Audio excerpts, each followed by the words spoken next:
ఖమ్మం జిల్లా తిరుమలాయపాలెం మండలం హుస్నాబాద్ గ్రామంలో అంబేద్కర్ విగ్రహం శిలాఫలకం ధ్వంసం సందర్భంగా గ్రామంలో ఉద్రిక్త పరిస్థితులు నెలకొన్నాయి.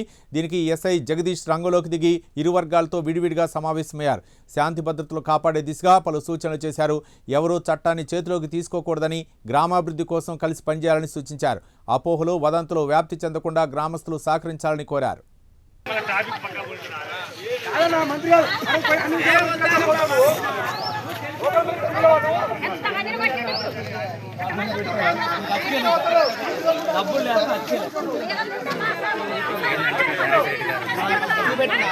మంత్రి ఉండు మా పార్టీ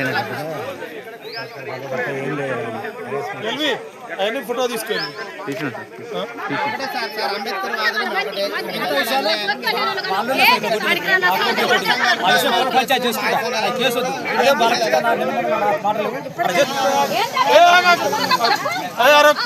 కుల పెద్ద మనుషులు ఎవరున్నారు సార్? ఒక మాట ఇప్పించింది సార్. ఒక నిమిషం ఇప్పుడు చెప్పేది ఇది పెద్ద మనుషులు ఎవరెవరు వచ్చారు మొత్తం కులపరంగా పెద్ద మనుషులు ఎవరెవరు? ఇప్పుడు బ్రిటిష్ ఇచ్చింది వీళ్ళ అనుమానితులనే కేసు చేయమంటారా, పెద్ద ఏం చేయమంటారు చెప్పు. ఎందుకంటే సాక్ష్యాధారాలు కాదు. ఇప్పుడు ఒకటి సార్ ఇక్కడ జరిగాక వచ్చినాం సార్. ఒకళ్ళు అడిగాం ఏమన్నా అంటే దేనికంటే అన్న నువ్వు కూడా పిటిషన్ ఇస్తానంటే నువ్వు కూడా పోయి నిలబడి ఫోటో దిగినా అన్నట్టు నన్ను ఒకళ్ళు అంటే నేనేమన్నంటే వాస్తవానికి పిలిస్తే పోయినా పోకుండా ఎందుకుంటావు, అంబేద్కర్ అంటే అందరు కాల్చిన అంబేద్కర్ కదా, అంబేద్కర్ మీద జరిగినప్పుడు ఖచ్చితంగా మేము ఉంటాం నేను అంటే అన్నాక ఏదంటే కూర్చొని మాట్లాడుకుని అప్పటిదాకా ఎందుకు పోయారని ఎఫ్ఐఆర్ చేస్తే ఇప్పుడు అర్థమైందా? అంటే అనుమానితులు వీళ్ళే చేయమంటారా ఎట్లా? మీతో మనం మాట్లాడినప్పుడు ఏంటి ఓన్లీ నాతో మాట్లాడి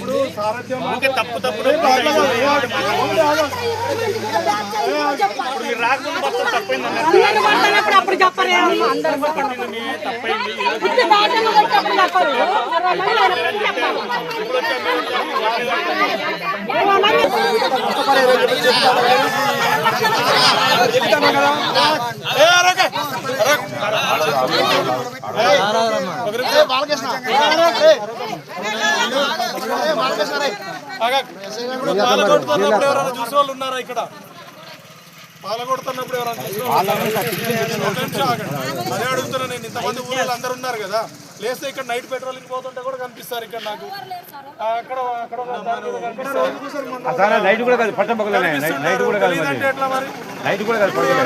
ఒకటి మీరు ఇక్కడ 10 మంది ముందు చెప్పలేకపోతే నా ఫోన్ నెంబర్ ఉంటుంది, నాకు ఫోన్ చేసి చెప్పండి మీరు ఏమైనా చూసిన వాళ్ళు ఉంటే.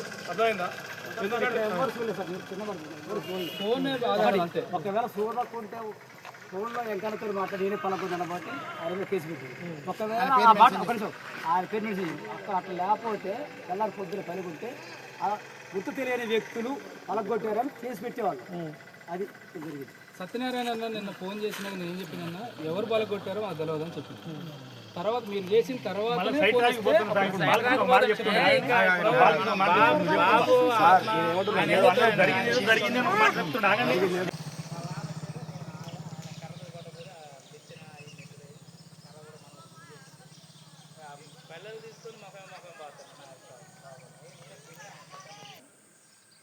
కొట్టుకుని వాళ్ళ బలబలాలు చూసుకోవడానికి కాదు కదా.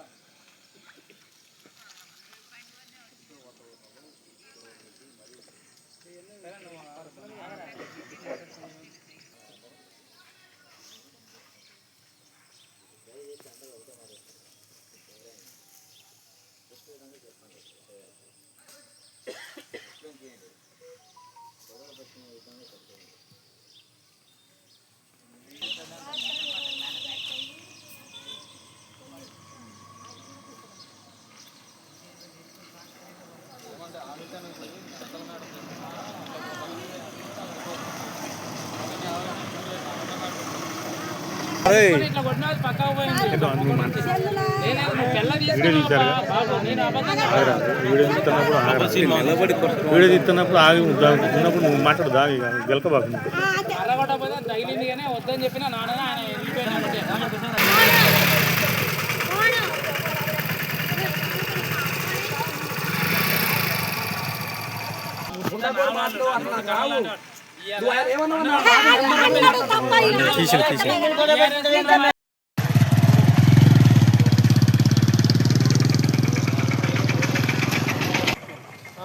కంప్లైంట్ రాకపోయేది, చిన్న ఇష్యూ లేకపోయేది. మరి ఇక్కడ ఏమైందంట, ఎందుకు ఇట్లా చిల్లరగా చేసుకుంటున్నారు ఊరు మొత్తం?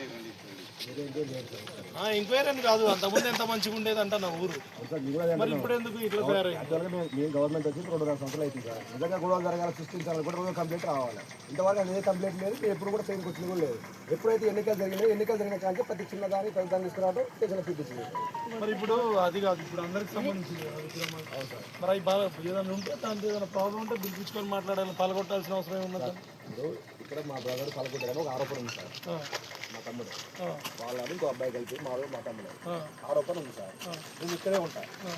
కనీసానికి ఈ విషయాల గురించి నాతో ఎవ్వరు చర్చించలేదు సార్.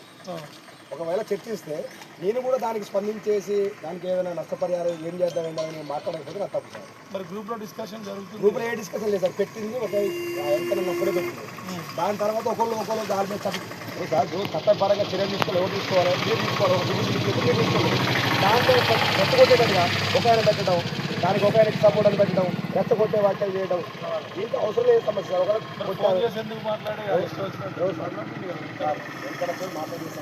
ఇదేం నాకు తెలియదు సార్. వీళ్ళు ఇద్దరు నాకు చెప్తున్నా కూడా మా తమ్ముడు చెప్తుంది లేదు, ఆయన కాదు.